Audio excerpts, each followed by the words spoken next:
ಒಮ್ಮೊಮ್ಮೆ ಗೆಸ್ಟ್ಗಳು ಬಂದಾಗ ಅದೇ ಶಾವಿಗೆ ಪಾಯಸ, ಅದೇ ಗುಲಾಬ್ ಜಾಮೂನು ಮಾಡೋದಾ, ಬೇರೆ ಏನಾದರೂ ತುಂಬ ಸ್ಪೆಷಲ್ ಆಗಿರೋದು ಮಾಡ್ಬೋದಲ್ಲ ಅಂತ ಅನಿಸುತ್ತೆ.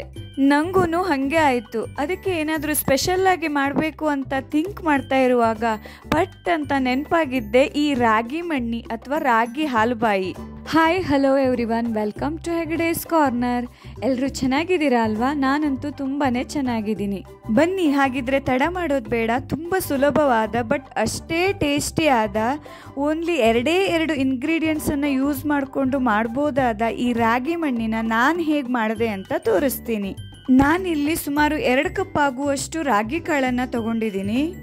ಇದನ್ನು ವಾಶ್ ಮಾಡಿಬಿಟ್ಟು ಗ್ರೈಂಡ್ ಮಾಡಿ ರಾಗಿ ಹಾಲನ್ನು ತೆಗೆದಿಟ್ಕೊಂಡಿದ್ದೀನಿ. ರಾಗಿ ಹಾಲು ಹೇಗೆ ತೆಗೆಯೋದು ಅಂತ ಗೊತ್ತಾಗಿಲ್ಲ ಅಂದರೆ ನಾನು ರಾಗಿ ಸೂಪ್ ಮಾಡುವಾಗ ರಾಗಿ ಹಾಲನ್ನು ಹೇಗೆ ತೆಗಿಬೇಕು ಅಂತ ನನ್ನ ಹಳೆ ವಿಡಿಯೋದಲ್ಲಿ ತೋರಿಸಿದ್ದೀನಿ. ಅದರ ಲಿಂಕನ್ನು ಡಿಸ್ಕ್ರಿಪ್ಷನಲ್ಲಿ ಹಾಕಿರ್ತೀನಿ, ಚೆಕ್ ಮಾಡ್ಕೊಳ್ಳಿ. ಇವಾಗ ಈ ಹಾಲನ್ನು ಒಂದು ದಪ್ಪ ತಳದ ಪಾತ್ರೆಗೆ ಹಾಕಿ ಕಾಯಿಸಬೇಕು. ರಾಗಿ ಹಾಲು ಎಷ್ಟು ತೊಗೊಂಡಿರ್ತೀವಲ್ವ ಅದರ ಅರ್ಧದಷ್ಟು ಬೆಲ್ಲನ ತೊಗೊಂಡಿದ್ದೀನಿ. ಅಂದರೆ 1 ಕಪ್ ರಾಗಿ ಹಾಲು ತೊಗೊಂಡ್ರೆ ಅರ್ಧ ಕಪ್ ಬೆಲ್ಲನ ತೊಗೊಂಡಿದ್ದೀನಿ. ಇವಾಗ ಅದಕ್ಕೆ ಬೆಲ್ಲನ ಹಾಕಿ ಚೆನ್ನಾಗಿ ಕಾಯಿಸಬೇಕು. ಕೈ ಬಿಟ್ಟರೆ ತಳ ಹಿಡಿಯುತ್ತೆ, ಸ್ವಲ್ಪ ಕೇರ್ಫುಲ್ಲಾಗಿ ಕಾಯಿಸಬೇಕು.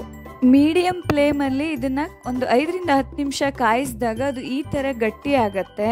ಇವಾಗ ಅದಕ್ಕೆ ಏಲಕ್ಕಿ ಪೌಡರನ್ನು ಹಾಕಬೇಕು. ಏಲಕ್ಕಿನ ಪೌಡ್ರ್ ಮಾಡಿ ಇಟ್ಕೊಂಡಿದ್ದೀನಿ, ಇವಾಗ ಹಾಕ್ತಾ ಇದ್ದೀನಿ. ಹಾಗೇನೆ 1 ಚಿಟಿಕೆ ಆಗುವಷ್ಟು ಉಪ್ಪನ್ನು ಹಾಕಬೇಕು, ಇಲ್ಲಾಂದರೆ ಮಣ್ಣಿ ಸಪ್ಪೆ ಹೊಡೆಯುತ್ತೆ. ಅದಕ್ಕೇನೆ ಇನ್ನೊಂದು ಸ್ವಲ್ಪ ಗಟ್ಟಿ ಆಗೋ ತನಕ ಕಾಯಿಸಬೇಕು. ಇವಾಗ 2 ಸ್ಪೂನ್ ಆಗುವಷ್ಟು ತುಪ್ಪನ ಹಾಕ್ತಾ ಇದ್ದೀನಿ. ಇದು ಆಪ್ಷನಲ್ಲು, ಬೇಕಿದ್ರೆ ಹಾಕ್ಬೋದು. ತುಪ್ಪ ಹಾಕಿದ್ರೆ ಚೆನ್ನಾಗಿ ಫ್ಲೇವರ್ ಬರುತ್ತೆ. ಅದಕ್ಕೆ ನೋಡಿ ಈ ಥರ ಇದು ತಳೆ ಬಿಡ್ತಾ ಇದೆ. ಇವಾಗ ಇಷ್ಟು ಕಾಯಿಸಿದ್ರೆ ಅದು ತುಂಬ ಚೆನ್ನಾಗಿ ಜಲ್ಲಿ ಥರ ಕಾಣುತ್ತೆ. ಇವಾಗ ಆಗಿದೆ ಇದು. ಇದನ್ನು ತುಪ್ಪ ಸವರ್ಕೊಂಡಿರೋ ಪ್ಲೇಟಿಗೆ ಈ ಥರ ಸ್ಪ್ರೆಡ್ ಮಾಡ್ತಾ ಇದ್ದೀನಿ. ಈ ಥರ ಸ್ಪ್ರೆಡ್ ಮಾಡಿಬಿಟ್ಟು ಕಂಪ್ಲೀಟಾಗಿ ಇದು ಕೂಲ್ ಆಗೋಕ್ಕೆ ಬಿಡಬೇಕು. ಕಂಪ್ಲೀಟಾಗಿ ಕೂಲ್ ಆದಮೇಲೆ ನಮಗೆ ಯಾವ ಶೇಪ್ ಬೇಕೋ ಆ ಶೇಪಲ್ಲಿ ಕಟ್ ಮಾಡಿದರೆ ಆಯಿತು. ಪ್ಲೇಟ್ಗೆ ತುಪ್ಪ ಸವರ್ಕೊಂಡಿರೋದ್ರಿಂದ ತುಂಬಾ ಈಸಿಯಾಗಿ ಈ ಥರ ತೆಗೆಯೋದಕ್ಕೆ ಬರುತ್ತೆ. ನೋಡಿ, ಮಕ್ಕಳಿಗೂ ತುಂಬಾ ಇಷ್ಟ ಆಗತ್ತೆ ಈ ಸ್ವೀಟ್. ನನ್ನ ಮಗ ಇದಕ್ಕೆ ರಾಗಿ ಜಲ್ಲಿ ಅಂತ ರೀನೇಮ್ ಮಾಡಿದ್ದಾನೆ. ಅವನಿಗೂ ತುಂಬಾ ಇಷ್ಟ ಈ ರಾಗಿ ಮಣ್ಣಿ. ನನ್ನ ಫೇವರೇಟ್ ರಾಗಿ ಜಲ್ಲಿ. ಇದಕ್ಕೆ ಈ ಥರ ತುಪ್ಪನ ಹಾಕ್ಕೊಂಡು ತಿಂತಾ ಇದ್ರೆ ವಾವ್, ತುಂಬಾ ರುಚಿ ಆಗತ್ತೆ. ಹಾಗೇನೆ ತುಂಬ ಸ್ಪೆಷಲ್ ಆಗಿರೋ ಸ್ವೀಟ್ ಮಾಡಿದ ಹಾಗೂ ಆಗತ್ತೆ.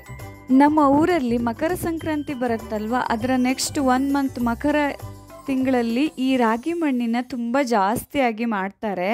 ಒಮ್ಮೆ ನೀವು ಕೂಡ ಟ್ರೈ ಮಾಡಿ ನೋಡಿ ಹೇಗಾಗತ್ತೆ ಈ ರಾಗಿ ಮಣ್ಣಿ ಅಂತ. ಖಂಡಿತ ನಿಮಗೆ ಇಷ್ಟ ಆಗೇ ಆಗತ್ತೆ ಈ ರೆಸಿಪಿ. ಹಾಗೇನೆ ವಿಡಿಯೋನ ಲೈಕ್ ಮಾಡಿ, ಶೇರ್ ಮಾಡಿ, ಹಾಗೆ ಹೊಸದಾಗಿ ಯಾರಾದರೂ ನೋಡ್ತಾ ಇದ್ರೆ ದಯವಿಟ್ಟು ಸಬ್ಸ್ಕ್ರೈಬ್ ಮಾಡಿ. Thank you for watching the video. Okay, bye. ಮತ್ತೆ ಬರ್ತೀನಿ ಇನ್ನೊಂದು ರೆಸಿಪಿ ಜೊತೆ.